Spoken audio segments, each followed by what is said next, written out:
Welcome back to the program. We are here with Professor Richard Wolff. Selamat datang kembali di program ini. Kami bersama Profesor Richard Wolff untuk membahas beberapa masalah ekonomi di dunia barat. Terima kasih, seperti biasa, sudah kembali hadir. Kita melihat masalah-masalah ini yang kini sudah tidak bisa lagi disangkal. Kita berbicara tentang isu-isu seperti kurangnya daya saing dan ketimpangan ekonomi di tingkat domestik. Di tingkat internasional, kita melihat adanya penurunan relatif. Yang menarik adalah semua masalah ekonomi ini memiliki taksitani mengaruhi stabilitas sosial dan politik. Jadi, dimulai dari ini faktor bagaimana penyebab ekonomi Asia ekonomi ini menyebabkan gangguan sosial dan politik. To cause some social and political disruption. Well, it seems to me that the writing. Baik, menurut saya tanda-tandanya, baik secara kiasan maupun harfiah, sudah jelas terlihat. Saya pikir apa yang terjadi di Eropa sangat mirip dengan apa yang kita alami di Amerika Serikat. Saya berbicara kepada Anda dari kota New York, tempat saya tinggal dan bekerja. Inti dari ekonomi kapitalis modern, yang merupakan campuran antara produksi barang dan, jika Anda mengizinkan saya, produksi layanan yang menyertai barang-barang tersebut, sedang mengalami kemunduran dan telah menurun selama cukup lama. Maksud saya dah beberapa dekad. Dan hal itu telah menimbulkan berbagai krisis yang sejalan dengan ketidakhakim-siang yang mengerti maksud saya. Antara realitas sistem finansial yang bagian dari kepositifnya. The financial symbolism built up on top of it. And so what we have is a government which. Jadi yang kita miliki adalah sebuah pemerintahan yang terus menyediakan aliran likuiditas yang semakin besar secara harfiah, dan saya memang maksudkan begitu, menciptakan uang dan mendistribusikannya dalam bentuk-bentuk biasanya, yang sebagian besar berupa defisit anggaran pemerintah yang dibiayai dengan mencetak uang, karena otoritas keuangan pemerintah membeli utang yang diterbitkan oleh bagian lain dari pemerintahan. Kalian melakukan itu di Eropa. Kami mengikuti guys di sini. Mengalirkan nemdawa dari ikut dalam sistem ekonomi, mensistemi kenyataan bahwa sistem kapitalis lama yang dulu menghasilkan produk sumber deduksi barang dan jasa mengglobalisasi kaya tidak lagi terjadi di sini. Sistem itu telah berpindah. It has moved. It always moved. It moved from England to Europe. Itu selalu berpindah. Ia berpindah dari Inggris ke Eropa. Ia berpindah dari Eropa melalui kolonialisme ke seluruh dunia. Dan akhirnya, inti industri dari perekonomian juga berpindah. Seringkali karena keputusan yang dibuat oleh perusahaan-perusahaan yang berkembang di Inggris dan Eropa dan seterusnya, sehingga kini mereka terkonsentrasi di Tiongkok, India, Brasil, dan sebagainya. Jadi kemana uang itu pergi? Sebagiannya digunakan untuk membangun di sana. Masalah politik di sana membatas perbincangan bisa dan industri barat. Jadi gambaran yang ingin saya bersport ada, kemana itu pergi? Jerverfah, bagaimana perkoi berenerkan itu uang itu? Does the economy absorb the flow of money? And the answer, again. Dan jawabannya, sekali lagi untuk menyederhanakan, adalah bahwa uang itu mengalir ke satu bagian ekonomi, di mana inflasi, hasil dari semua uang tanpa tambahan barang, justru dirayakan sebagai keberhasilan, bukan dilihat sebagai tanda ketidakseimbangan, dan tempat itu disebut pasar saham. Uang mengalir masuk, lalu dimulailah sebuah siklus yang memperkuat dirinya sendiri, hampir seperti kegilaan. Demarjiri Dersmaishdek menciptakan terdorifo berdegimberthi ditati de pasar, nawai perskap tu authority na timbangin umport skoris yang stri, breakerly nawai dun race the pink. So the value of the securities is bid up. What that does is create an incentive. Yang terjadi adalah terciptanya insentif bagi gelombang uang berikutnya yang masuk ke dalam perekonomian untuk juga mengalir ke pasar saham. Karena tingkat peningkatan nilai kekayaan Anda lebih besar di pasar saham dibandingkan dengan instrumen investasi lain yang tersedia. Jadi kita menghadapi situasi klasik dari gelembung investasi yang memperkuat dirinya sendiri. Dan kita melihat hal itu terjadi secara global sekarang. Karena perekonomian kita bersifat global dengan cara yang belum pernah terjadi sebelumnya. Saya bisa katakan saya tidak terkejut bahwa pasar saham di Eropa, sebagian besar di antaranya, dan pasar saham di Amerika Serikat mengalami ledakan aneh yang sama di tengah kesulitan ekonomi. Hal ini telah menimbulkan konsekuensi yang sangat besar. Cataclysmic consequences. There is no way to exaggerate this. I'll give you just. Tidak ada cara untuk melebih-lebihkan hal ini. Saya akan memberi Anda beberapa contoh utama saja. Pertama, hal ini telah membuat Barat, dan yang saya maksud adalah Eropa, Amerika Utara, dan mungkin Jepang, tidak mampu memahami dan menerima hingga saat ini betapa berbahayanya semua ini. Mereka tidak bisa melihat apa yang sedang terjadi di Tiongkok, misalnya. Industrialisasi Tiongkok kini sudah berlangsung setidaknya 30 tahun. Ada semacam kebutaan terhadap makna dari hal itu. Apa yang mampu dilakukan oleh Tiongkok terjadi begitu saja di luar pandangan, di luar radar, di suatu tempat yang seolah-olah tidak penting. Padahal secara harfiah, segala hal yang berkaitan dengan manufaktur sedang dipindahkan ke sana. Seperti penyedot debu yang menarik debu dari karpet. Entah bagaimana hal itu tidak tercatat, dan hal tersebut membuat negara-negara semata buta terhadap perseverangannya di dalam negeri mereka sendiri. Even to those developments that happened at home. 30 years ago, Detroit, Michigan. 30 tahun yang lalu, Detroit, Michigan adalah pusat industri mobil Amerika. Kota itu merupakan contoh paling sukses dari kapitalisme industri modern yang pernah ada di dunia. Para tamu yang datang ke Amerika Serikat akan diajak oleh presiden ke Detroit, di mana mereka bisa melihat semua pabrik dan para pekerjanya. Bahkan para pekerja kulit hitam Amerika memiliki pekerjaan yang baik, mampu menyekolahkan anak-anak mereka ke perguruan tinggi, dan bisa membeli rumah, mobil, serta kebutuhan lainnya. Selama 30 tahun terakhir, ketika ekonomi Tiongkok berkembang pesat, Detroit berubah menjadi bencana. Saya mengunjungi Detroit belum lama ini dan saya berbicara tentang sebuah kota di mana setengah dari rumah-rumahnya terbengkalai. Sebagian besar wilayah kota tampak seperti versi aneh dari jalur Gaza, atau seperti Dresden yang hancur akibat bom di akhir Perang Dunia II. Kamu tahu, bangunan-bangunan di sana setengahnya pernah terbakar. Jadi sebenarnya jauh sengisli. Half of them have had fires, so they're partly burnt out. They're collapsed. Extraordinary. Mereka telah runtuh. Luar biasa. Ya, pusat kota memang telah dikembangkan kembali dengan hotel-hotel besar dan restoran mewah.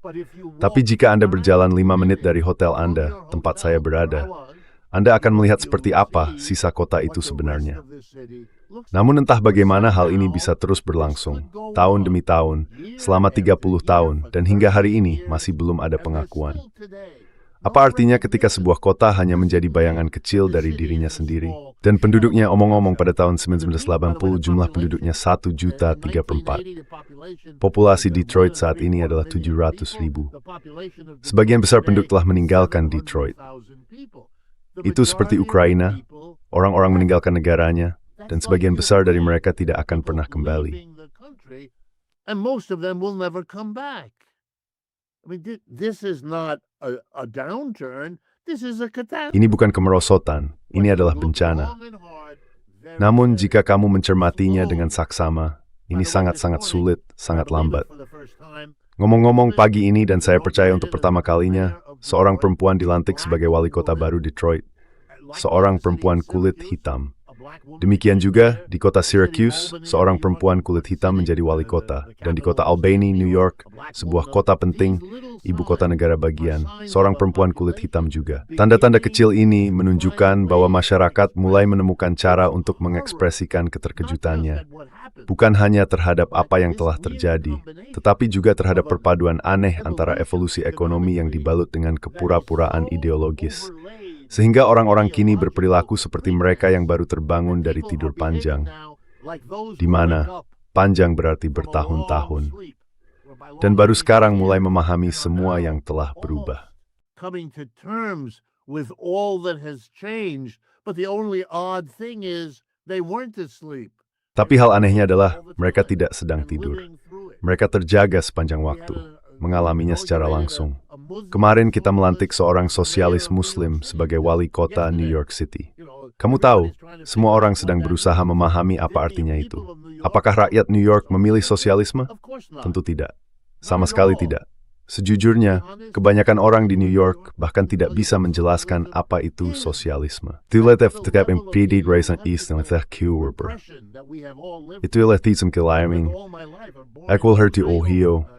Tunggu sini sumber betawi in kids kelayan ikan nikopa fer melihat betai juring step to film. By the absence of an awareness, the repression of the left after World War II.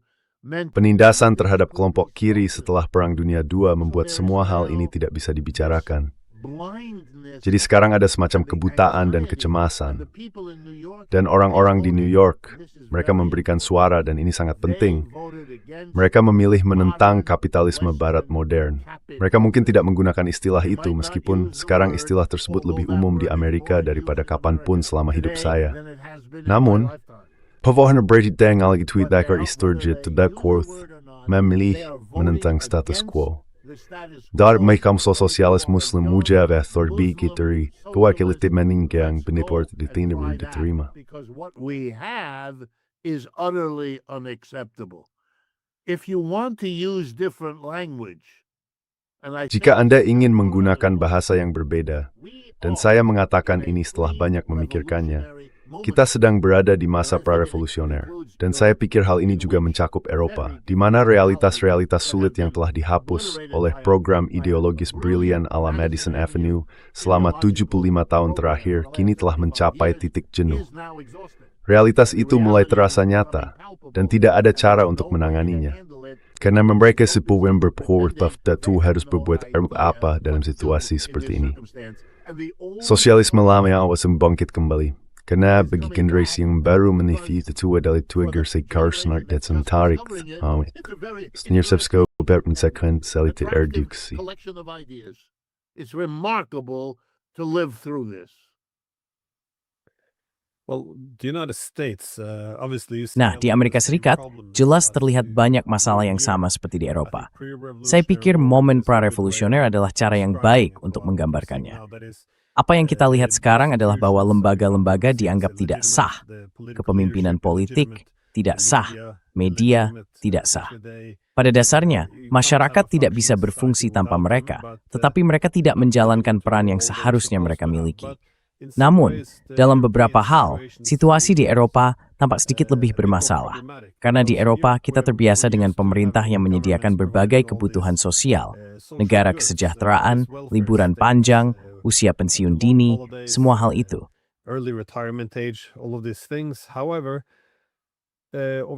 Namun, selama beberapa tahun terakhir, kita sering mendengar bahwa kita tidak lagi mampu membiayai negara kesejahteraan. Sekarang kita membutuhkan negara militer. Jadi kita harus mempersiapkan diri menghadapi dunia yang penuh kekerasan di depan kita, di mana orang Rusia akan datang menyerang dan orang Amerika akan pergi. Semua itu. Namun secara keseluruhan, ini adalah jebakan yang menarik bagi orang Eropa. Karena apa yang terjadi ketika pemerintah mengklaim bahwa mereka tidak mampu mempertahankan sistem kesejahteraan. Entah karena kurangnya daya saing ekonomi, atau karena adanya prioritas lain yang penggunaan uang pembayar pajak.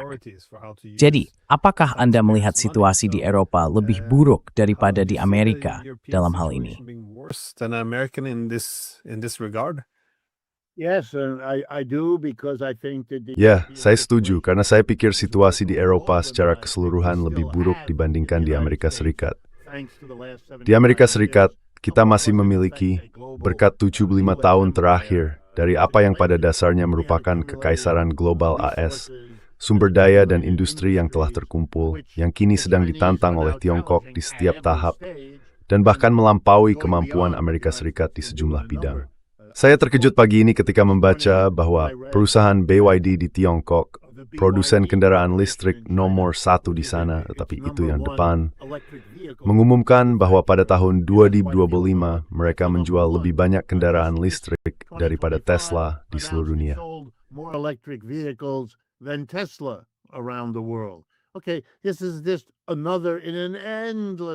Baik, ini hanyalah satu lagi dari aliran dokumentasi tanpa akhir yang di mana pusat kapitalisme dunia telah bergeser. Saya tidak menggunakan kata kapitalisme dengan semedidian. Saya menggunakannya dalam arti yang sangat tepat, yaitu organisasi suatu perusahaan di mana ada sekelompok kecil orang yang menjadi dewan direksi, atau apapun sebutan yang digunakan, dan ada sejumlah besar orang yang menjadi karyawan. Jika Anda memilih untuk mengatur perusahaan Anda dengan cara seperti itu, maka bagi saya Anda telah berpisah dari perbudakan yang memiliki tuan dan budak, atau feodalisme yang memiliki bangsawan dan hamba, dan Anda telah mengadopsi tatanan kapitalis dengan hubungan antara pemberi kerja dan pekerja. Keduanya berbeda satu sama lain, tetapi begitulah saya memahami arti dari kata-kata tersebut.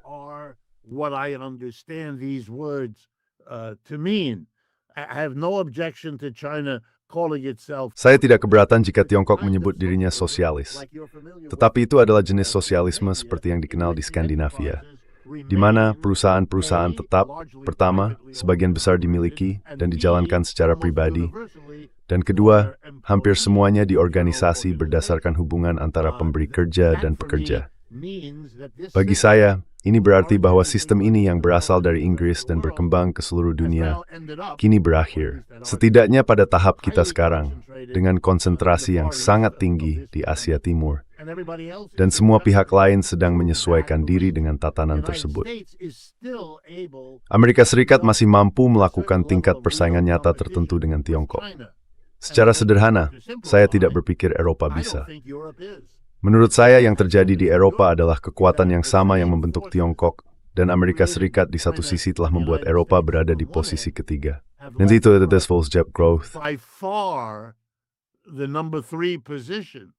And let me tell you what one of the implications. Dan izinkan saya memberitahukan ada satu implikasi dari semua ini. Di Amerika Serikat ada perasaan yang semakin kuat bahwa pemerintah AS pada dasarnya telah memutuskan untuk mengkiansi dengan Eropa, membiarkan semua itu berlalu, dan kini media Eropa paling baik sebagai sumber daya untuk memperkuat perjuangannya melawan Tiongkok. Oleh karena itu, von der Leyen harus berkomitmen untuk membeli gas alam cair senilai $790 miliar AS selama 10 tahun ke depan, dan menyetujui bahwa Eropa yang bagi saya adalah hal paling menakjubkan akan berinvestasi, saya percaya dengan jumlah yang sama, $790 miliar AS di Amerika Serikat. Sungguh sebuah tontonan. Di Eropa, Anda mengurangi dana untuk kesejahteraan sosial masyarakat Eropa. Sestiga harus to had asidary mas that go to go raid you toward and make street. And shipping it to the United States. No politician that I can imagine. Tidak ada politisi yang bisa saya bayangkan akan selamat setelah melakukan hal seperti itu. Jadi, apa yang terjadi di sini pasti hanyalah sandiwara. Dan semuanya mulai masuk akal ketika dikaitkan dengan histeria berlebihan yang difetisisasi tentang Rusia, yang menurut saya sungguh mencengangkan. Di Amerika Serikat, negara pemimpin Perang Dingin yang kini menjalin kesepakatan dengan Rusia, pandangan dominannya justru seperti itu. Rusia bukan lagi sesuatu yang besar dan menakutkan di sini. Dulu iya, tapi sekarang tidak lagi. Di Eropa, hal itu masih bertahan dan bahkan dengan intensitas yang lebih tinggi. Ini memberi Tuan Merz alasan untuk menghabiskan sejumlah besar uang untuk militerisasi, untuk memperkuat angkatan bersenjata di Jerman. Nah, untuk apa sebenarnya? Anda tidak akan bisa menyamai Amerika Serikat.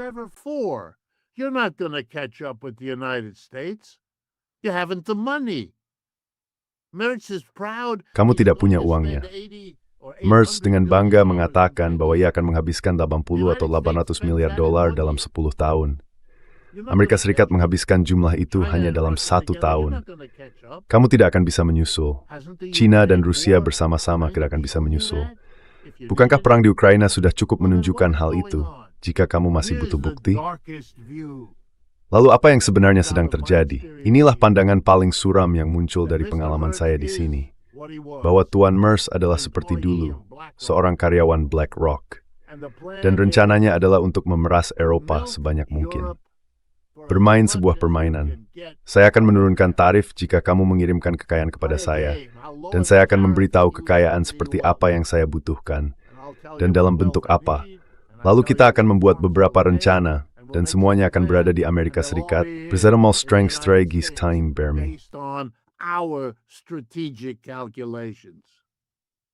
And you're going to have to forget about your welfare Dan kalian harus melupakan program kesejahteraan kalian. Yang perlu kalian lakukan adalah mengandalkan salah satu dari kalian untuk menjadi kekuatan represif bagi seluruh benua. Dan itu akan menjadi Jerman. Orang Jerman akan menjadi sekutu Amerika Serikat untuk mewujudkan semua ini. Bukan Inggris, Jerman. Bukan gagasan tentang aliansi Anglo-Amerika, tetapi sesuatu yang jauh lebih dekat dengan, jika boleh saya katakan, Dritte Reich, yang ada dalam pikiran orang-orang di Jerman sebelum tahun 1933. Itu gambaran yang sangat kelam, tetapi lebih masuk akal jika kalian mencoba memahami perilaku aneh yang terjadi sekarang. Orang Jerman tidak bisa menyusul, mereka tidak akan bisa menyusul. Tapi itu tidak masalah, karena mereka bisa menggunakan uang mereka untuk membeli senjata yang dengan senang hati akan disediakan oleh orang Amerika, sehingga kita mendapatkan sumber daya yang kita butuhkan.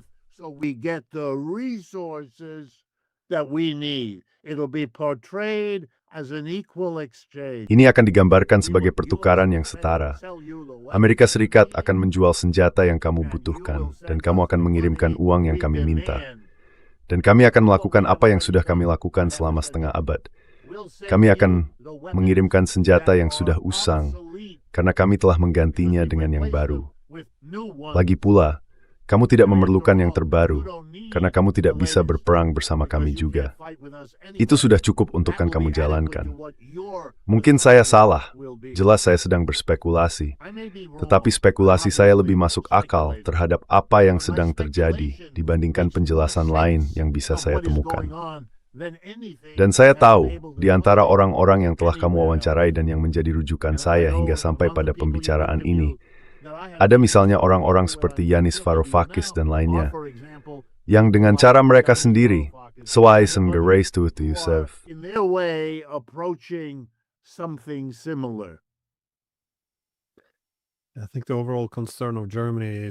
Saya rasa kekhawatiran terhadap Jerman secara keseluruhan juga semakin meningkat. Transformasi besar yang sedang terjadi di sana sekarang benar-benar luar biasa. Namun, ketika berbicara tentang Eropa, jika dibandingkan dengan Amerika Serikat dan masalah yang akan datang, Eropa dan AS bukanlah jenis aktor yang sama. Sebenarnya, ketika kita mengatakan Eropa, Rusia mencakup sekitar sepertiganya. Jadi itu sebenarnya bukan Eropa, yang kita bicarakan adalah Uni Eropa. Namun bahkan Uni Eropa sendiri bukanlah kekuatan yang sangat kohesif.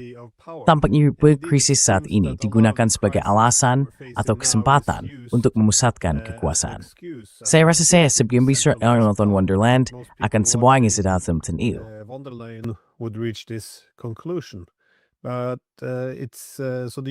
Namun, setidaknya Amerika Serikat akan mampu mempertahankan kohesi internalnya dengan lebih baik dibandingkan Uni Eropa. Mengingat bahwa AS adalah sebuah negara yang sesungguhnya, berbeda dengan Uni Eropa yang selalu menghadapi kontradiksi ini, bahwa justru krisislah yang memungkinkannya memusatkan kekuasaan. Namun dalam situasi krisis, Uni Eropa tampaknya tidak berkembang. Bahkan dalam krisis, Uni Eropa justru membiarkan dirinya dimanfaatkan, seperti yang telah kita lihat, seperti yang Anda sebutkan, oleh Amerika Serikat. Jadi, menurut Anda, apakah mungkin bagi negara-negara Eropa untuk memiliki kohesi ke depan? Karena terkait dengan apa yang Anda katakan tentang Jerman. Jerman yang baru, yang termiliterisasi dan berfokus pada perolehan lebih banyak senjata untuk berperang. Ini bukanlah Jerman yang dikenal Eropa selama 80 tahun terakhir. Akan ada banyak kekhawatiran tentang hal ini, bahkan dari beberapa sekutu terdekatnya.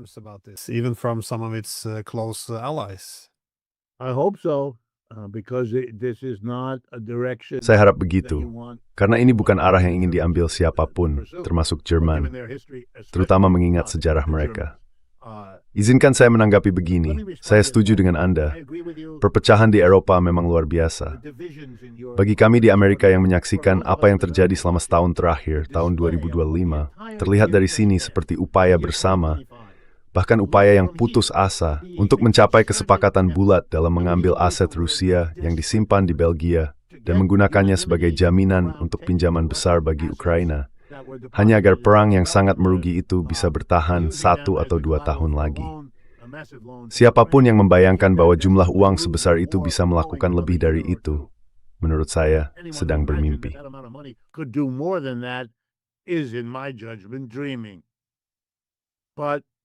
We watched as Tapi kami menyaksikan pertemuan demi pertemuan, Starmer, Macron, Scholz, Meloni, siapapun yang bisa mereka ajak untuk mengunjungi Zelensky dan berjanji, ya kami akan melakukannya. Pertama, kami akan mengambil bunga dari pinjaman itu, dari uang yang kami hasilkan, lalu kami akan mengambil seluruh pokoknya. Dan kemudian mereka tidak bisa melakukannya. Mereka tidak bisa mengatasi penentangan dari Belgia atau dari Hongaria atau dari Republik Ceko. Mereka tidak bisa. Itu adalah penentangan yang terbuka. Saya tahu ada penentangan sangat kuat tapi tidak terbuka di beberapa negara Eropa lainnya. Jadi mereka tidak bisa, tidak ada jalan. Itu akan menjadi akhir dari NATO, akhir dari Uni Eropa, atau sesuatu yang sangat berbahaya mendekati itu. Jadi ya, perpecahan itu bersifat bencana. Ironinya adalah bahwa nasionalisme dulu merupakan mekanisme yang sangat berharga untuk transisi keluar dari feodalisme di Eropa. Ingat, Sigwaister of Sputhi, if in you. Roman Empire that once Europe. Europe has been unified. The division Eropa pernah bersatu. Terpecahnya Eropa menjadi kerajaan-kerajaan feodal kecil yang kemudian harus dipersatukan kembali dengan kekerasan. Bismarck di Jerman, Cavour, Mazzini, dan tokoh-tokoh lain di Italia, dan seterusnya. Nasionalisme ini, yang dulu menjadi penyelamat dalam masa transisi menuju kapitalisme, kini menjadi beban, pemberat yang menyeret Eropa ke dalam ketidakrelevanan. Ini adalah pelajaran luar biasa tentang bagaimana satu sistem kelembagaan bisa bersifat progresif dalam satu situasi, tetapi menjadi regresif dalam situasi lain. Namun saya ingin menambahkan sesuatu. Persatuan Amerika Serikat kini jauh lebih lemah dibandingkan masa hidup saya sebelumnya. Jauh lebih lemah. Fenomena Tuan Trump sebagai presiden dan Tuan Mamdani sebagai wali kota New York seharusnya memberi Anda gambaran tentang hal itu. as the mayor of New York ought to give you some sense.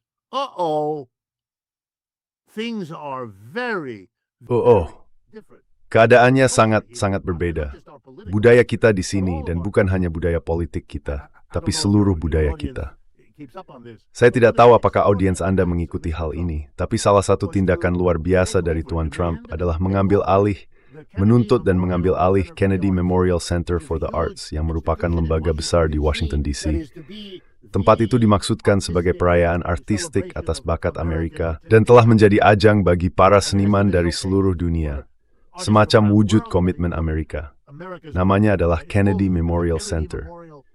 Tuan Trump menuntut bahwa pertama-tama, ia memecat semua orang yang mengelolanya, menggantinya dengan orang-orang pilihannya sendiri, lalu menuntut agar para penggantinya mengubah nama pusat itu sehingga kini tertulis Trump Kennedy Center for the Arts. Kennedy Center for the Arts. Okay, we are now watching, this is only a few weeks old. Baik, sekarang kita sedang menyaksikan ini baru beberapa minggu yang lalu. Jadi dalam beberapa minggu itu, satu demi satu penampil membatalkan pertunjukan mereka. Mereka tidak mau datang. Para penyanyi tidak datang, para seniman teater tidak datang, para pematung juga tidak. Tidak ada yang datang. Maksud saya ada beberapa yang datang. Dia harus mencari 2 atau 3 orang karena semuanya membatalkan. Dan dia harus mencari yang tidak mudah. Pois misalnya sayap kanan, seniman yang bisa konser tidak kosong, sesuai dora sesuatu yang tetap berlangsung di. Dan ternyata para seniman Amerika yang seharusnya tidak mengejutkan, bukanlah penggemar Tuan Trump. Are not Mr. Trump's fans. They don't like anything about, and they are now willing. Mereka menyukai hal itu. Dan sekarang mereka bersedia mengambil langkah yang merugikan karier mereka. Mereka akan terluka. Tapi kita berada pada momen di mana banyak seniman yang tidak terlalu progresif harus menghadapi situasi baru. Dan ketika saya memberitamu hal ini, saya pikir kamu akan memahami apa yang sedang terjadi. Perhitungan yang harus mereka adalah, mana yang lebih merusak karier saya? Pergi dan mengadakan konser, lalu membuat seluruh pihak kiri Amerika membenci saya, atau tidak pergi dan para pendukung MAGA Trump membenci saya. Itulah masyarakat yang terbelah. Itu adalah masyarakat di mana perpecahan menjadi sesuatu yang mendesak dalam situasi setiap orang. Dan kamu bisa menemukannya hampir di mana-mana. And you're finding that almost everywhere. Well, we have an authoritarian Nah, kami juga mengalami perkembangan otoriter di Eropa. Jika kamu mengikuti kanal saya sering mewawancarai seorang kolonel Swiss, Jacques Baud, yang pernah bekerja di intelijen Swiss dan juga di NATO. Jadi masalah yang dia hadapi sekarang adalah ketika dia menganalisis perang Ukraina, dia sampai pada kesimpulan yang dianggap salah, bahwa perang itu tidak sepenuhnya tanpa provokasi, dan bahwa jalan menuju perdamaian bukanlah dengan berperang sampai orang Ukraina terakhir. Jadi, pada dasarnya, karena dia berbeda pendapat, Uni Eropa memutuskan bahwa pandangannya itu pro-Rusia, hanya karena dia mempertanyakan kebijakan NATO dan Uni Eropa. Mereka menjatuhkan sanksi padanya, dan karena dia tinggal di Brussel, rekening banknya dibekukan, dia tidak bisa membeli makanan. Ya, mereka pada dasarnya menghancurkannya. Inilah yang terjadi pada orang yang berani berbeda pendapat. Jadi, ini juga bukan masa yang baik di sini. Tapi saya berasumsi ini bukan akhir dari segalanya. Rasanya lebih seperti sebuah preseden sedang dibentuk, bahwa beginilah warga kita akan diperlakukan mulai sekarang.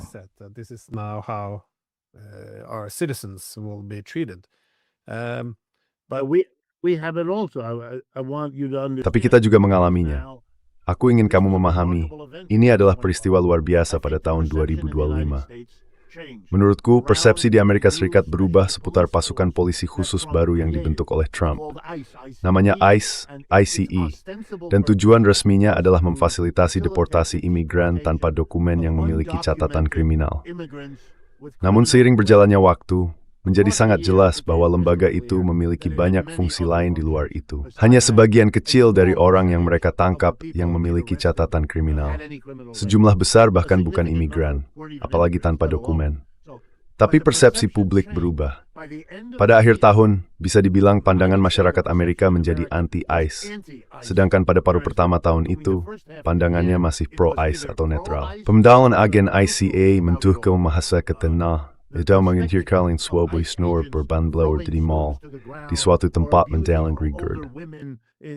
Who are shopping in a mall somewhere, and even the Supreme Court at the end of the year. Bahkan Mahkamah Agung pada akhir tahun memutuskan melawan Trump dengan menyatakan bahwa ia tidak dapat menggunakan pasukan di Los Angeles, Portland, dan Chicago, yang merupakan tontonan lain dari militer Amerika menyerbu kota-kotanya sendiri. Jadi, ia banyak pekerjaan yang harus diselesaikan. Menurut penilaian saya pada tahun 2026, Tuan Trump akan terlibat dalam dua kegiatan. Menekan semua ini, dan kedua, mengalihkan kesadaran publik dari situasi domestik Amerika yang buruk ke petualangan luar negeri. Dan hal itu, Venezuela bisa memberi gambaran atau mengebom sebuah desa di Nigeria atau memperbarui kengerian di Timur Tengah, atau mungkin melakukan sesuatu yang sangat bodoh di Taiwan. Namun itulah yang tersisa baginya. Dalam 1 tahun, ia telah menghabiskan sejumlah besar dukungan, dan ia bukanlah seorang pemimpin yang dapat menanganinya dengan baik.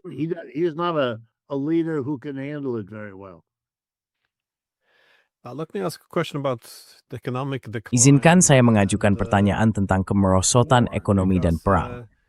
Karena, pertama-tama, saya ingin mengatakan bahwa di saluran ini saya juga pernah berbincang dengan Jenderal Harald Kujat, mantan kepala angkatan bersenjata Jerman, yang pernah memegang posisi militer tertinggi di NATO. Ia memperingatkan dengan sangat tegas terhadap beberapa narasi yang dibangun seputar perang Ukraina. Dan dia, pada dasarnya berpendapat bahwa merupakan kesalahan untuk menggagalkan perjanjian Istanbul dan semua hal terkait itu. Namun 3 tahun lalu, ia menulis sebuah artikel, atau mungkin itu wawancara, di mana ia memperingatkan pada Januari 2023 bahwa perang itu pada dasarnya sudah ditentukan hasilnya. Ia berkata, kita akan kalah dalam perang ini.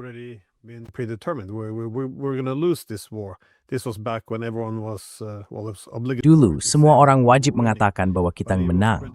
Namun dia justru memprediksi bahwa kita akan kalah dalam perang ini. Ketika perang itu kalah, Amerika akan menarik diri dan menyerahkannya kepada Eropa. Dan pada saat itu, Jerman akan menghadapi Rusia yang sangat marah sendirian. Saya pikir itu adalah prediksi yang luar biasa 3 tahun lalu, terutama karena datang dari kepala angkatan bersenjata Jerman. Tetapi sekarang, sentimen yang berbeda di seluruh Eropa, engganan untuk mengakhiri perang. Sekarang small materi bahwa pihak Eropa adalah penghambat utama.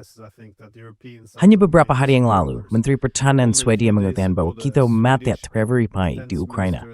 We cannot afford to end the war in Ukraine. Peace will be a bad thing because if peace breaks out, Perdamaian akan menjadi hal yang buruk, karena jika perdamaian terjadi, Rusia bisa menempatkan lebih banyak pasukan di wilayah Laut Baltik.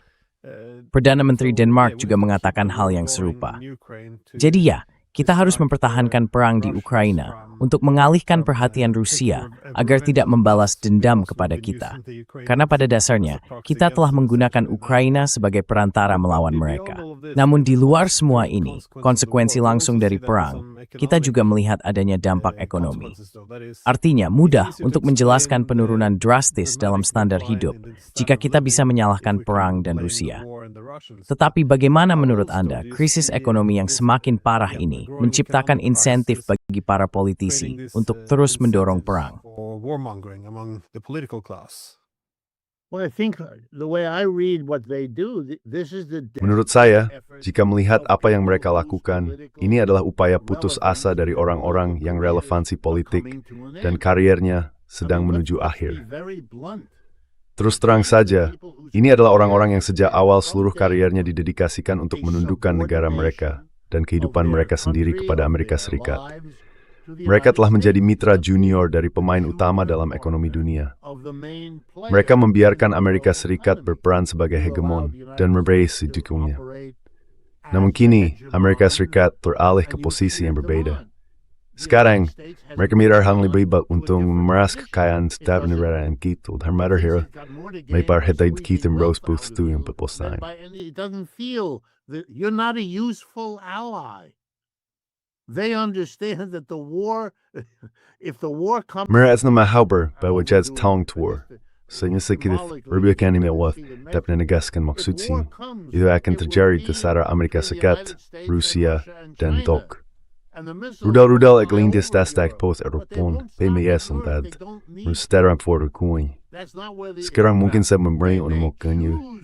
Tapi kesia orang Eropa, saya akan sangat khawatir bahwa langkah berikutnya adalah melakukan terhadap seluruh Eropa apa yang telah dilakukan terhadap Ukraina. Sehingga kita berakhir dengan perang proksi, di mana Timur dan Barat bertarung sampai orang Eropa terakhir. Ya, itu bisa saja terjadi. Tapi Rusia tidak akan berperang dengan Jerman. Itu tidak masuk akal. Sekali lagi, jika kita memahami bahwa NATO bergerak ke arah Timur, Rusia tidak bisa mencegahnya sampai akhirnya bisa. Dan ketika bisa, of course, it says to carry the Ukraine. And when it could, it did, and that's what Ukraine is. And I think you'll see more the likelihood. Dan saya pikir Anda akan semakin melihat kemungkinan bahwa para politisi ini tidak punya jalan lain jika mereka mengakui bahwa Rusia tidak menunjukkan tanda-tanda ingin atau perlu menyerang Eropa. Untuk apa? Anda mau 5 Ukraina? Rusia tidak sanggup menangani 5 Ukraina.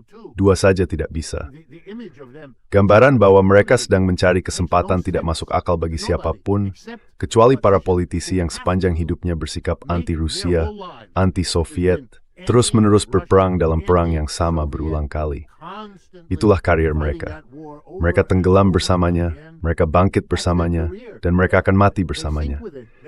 Dan jika suatu saat mereka harus mengurangi kesejahteraan sosial, seperti yang sudah mulai kita lihat, maka mereka akan berbalik kepada Anda, masyarakat Eropa, dan berkata, kalianlah yang menundukkan kami.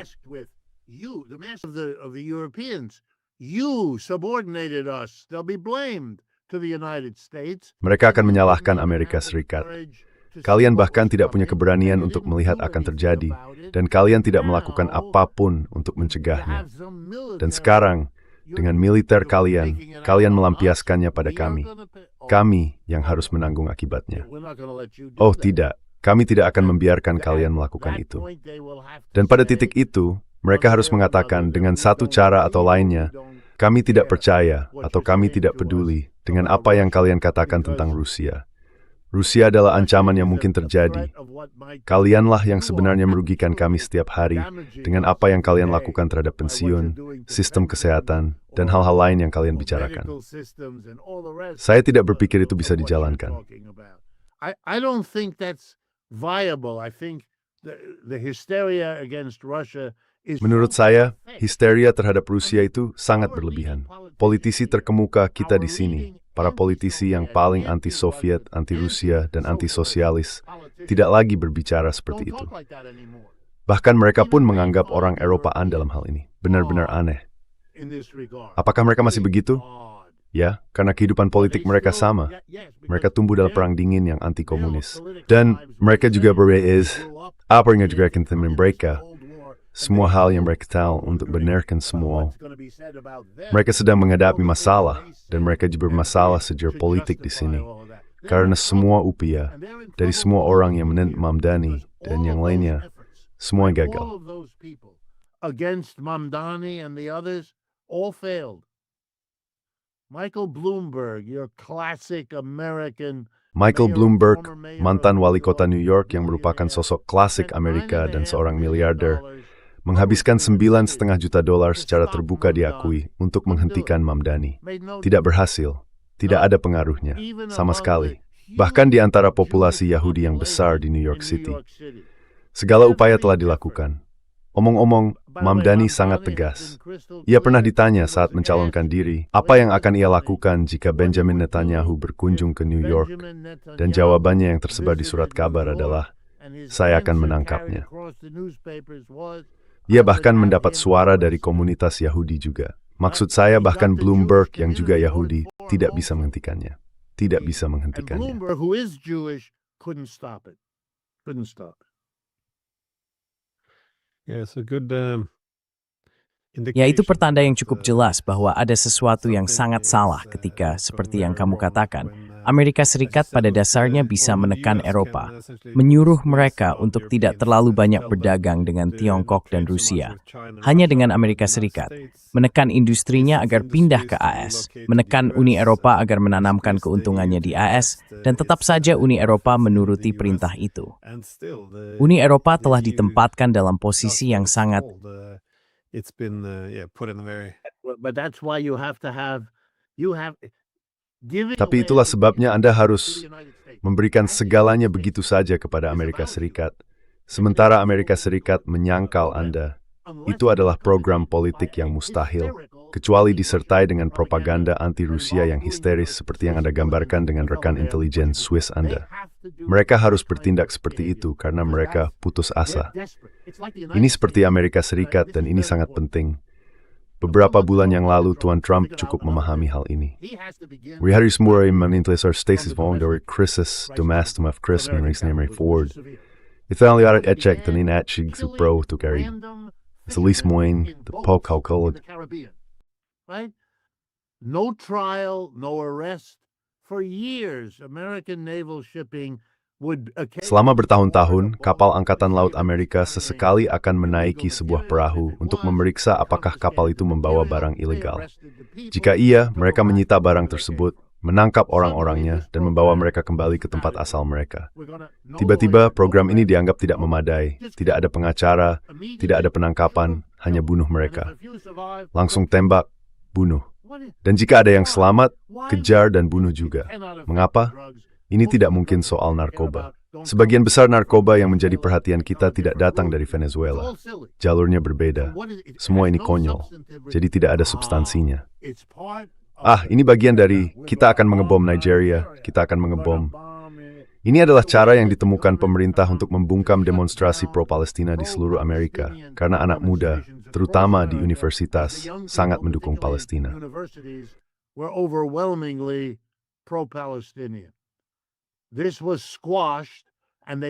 Hal ini telah ditekan, dan mereka menemukan sebuah argumen antisemitisme, sebuah masalah yang telah lama ada di Amerika, tetapi kini jauh lebih kecil daripada sebelumnya. Mereka menghidupkan kembali keyakinan ini untuk menekan perbedaan pendapat, dan itu berhasil. Jadi sekarang, mereka melakukan hal yang sama dengan narkoba imajiner dari sumber imajiner. Mereka bisa mempersulit hidup Tuan Maduro, dan mereka bisa mendapatkan komitmen darinya, yang sebenarnya menjadi tujuan dari semua ini, untuk memberi mereka akses terhadap minyak dan sebagainya dalam skala yang lebih menguntungkan, bukan untuk memberikannya kepada Tiongkok, dan seterusnya. Itulah inti dari semuanya. dirancang untuk mengalihkan perhatian keluar, sementara ia menekan atau berusaha menekan perbedaan pendapat di dalam negeri.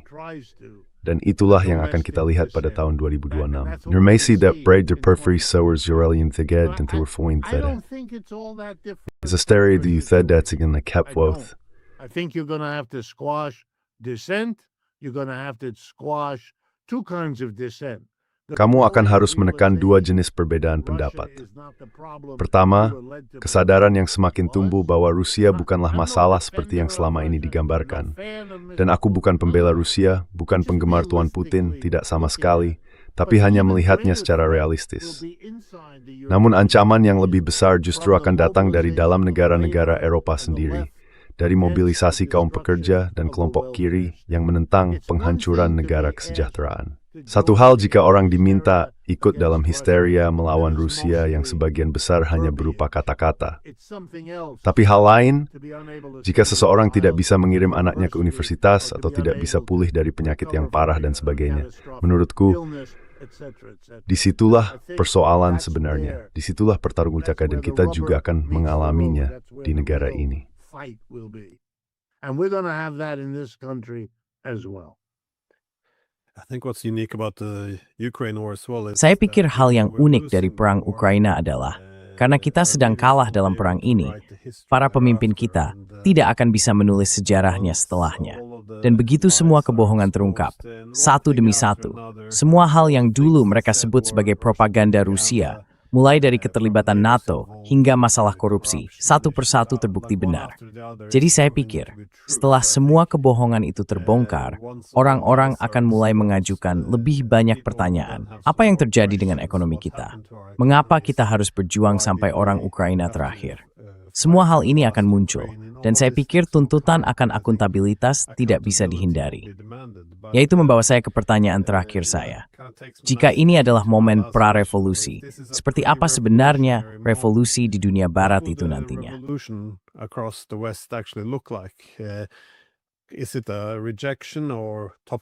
Apakah ini merupakan penolakan atau penggulingan terhadap kelas politik, terhadap sistem? Apakah ini tentang para elit media, lembaga-lembaga utama? Menurutmu, apa yang akan terjadi? Karena kita memang menghadapi masalah ekonomi besar atau krisis yang akan datang. Kita juga, seperti yang sudah saya sebutkan sebelumnya, mengalami krisis legitimasi menurut saya dalam kepemimpinan politik. Dan hal ini terlihat bukan hanya dari hasil jajak pendapat yang menunjukkan bahwa mereka tidak populer, tetapi juga dari kenyataan bahwa tidak populer dan tidak dianggap sah adalah dua hal yang berbeda. Jadi memang ada krisis yang nyata, dan itulah inti dari pandangan saya. Ketika ada masalah ekonomi, hal itu menciptakan krisis sosial sekaligus politik. Jadi keadaannya tidak akan sama seperti dulu, tetapi jika sejarah tidak terulang, kamu tahu, ia berima. Jadi menurutmu, spesialnya for House of Words and Mermaids. What will this revolution look like in your view? Well, it is a speculative question. I'm not sure. Ya, itu pertanyaan yang bersifat spekulatif.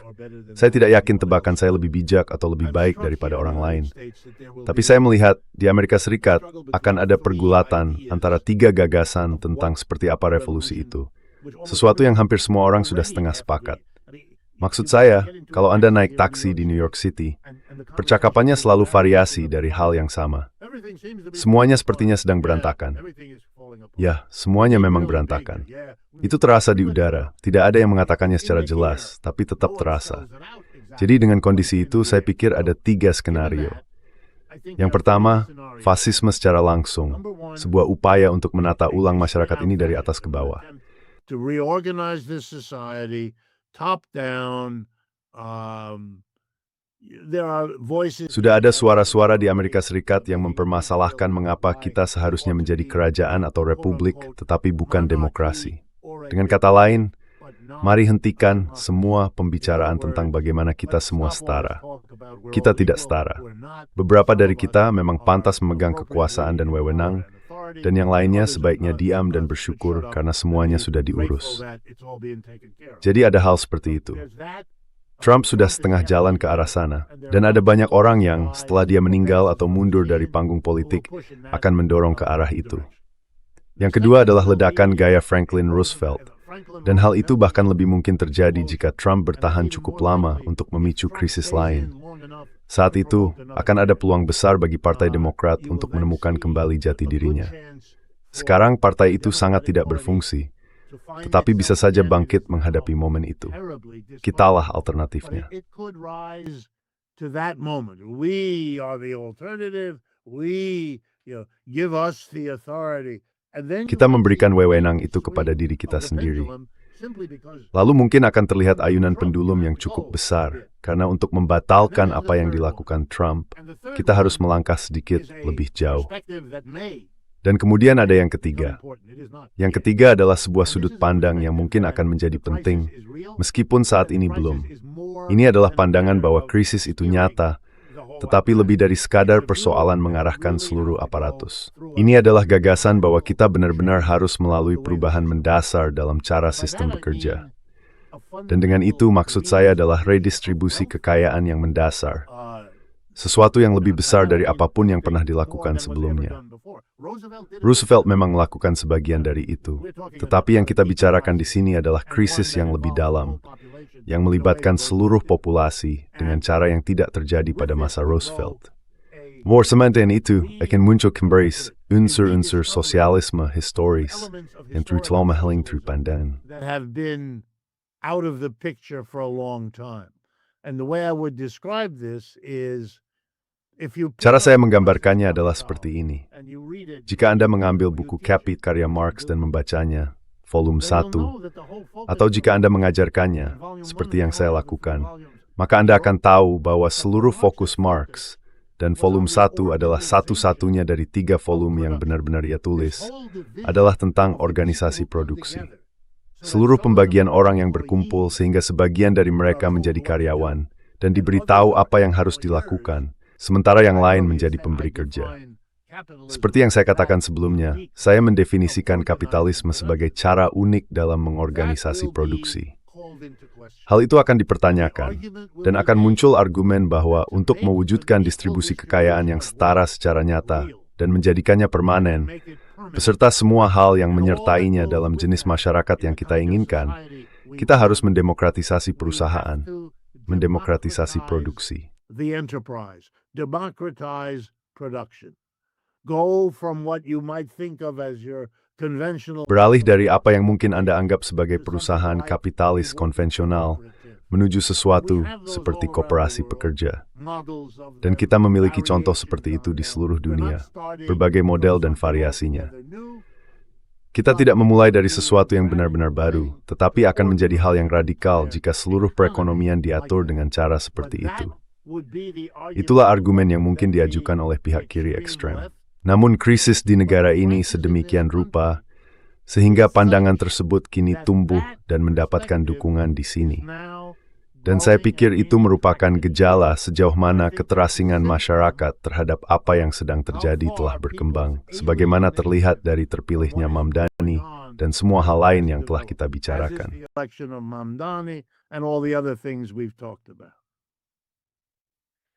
Well, thank you for taking the time and Terima kasih sudah meluangkan waktu untuk membahas gagasan tentang momen pra-revolusioner. Saya rasa hanya beberapa bulan yang lalu, orang mungkin akan menentang anggapan bahwa ada sesuatu yang sangat bermasalah terjadi di masyarakat dan sistem politik sebagai akibat dari kemerosotan ekonomi. Namun, saya pikir sekarang semakin sulit untuk mengabaikannya. Jadi, terima kasih sekali lagi. Thank you again. My pleasure. And Glenn, I wanted to say to you that Dengan senang hati. Dan Glenn, saya ingin mengatakan kepada Anda bahwa beberapa hari yang lalu, beberapa mahasiswa saya, karena saya masih mengajar di universitas di sini, di New York, datang kepada saya dan memulai pertanyaan mereka dengan mengutip salah satu program Anda. Jadi ya, Glenn Deason, saya hanya ingin Anda tahu bahwa kata-kata Anda mulai menyebar, dan itu sangat penting. Orang-orang memikirkan apa yang Anda bawa ke dalam program Anda. Dan Anda tahu, itu adalah puji terubjuk ini secara botkaf menilai oleh di tiga kerja yang enough that time.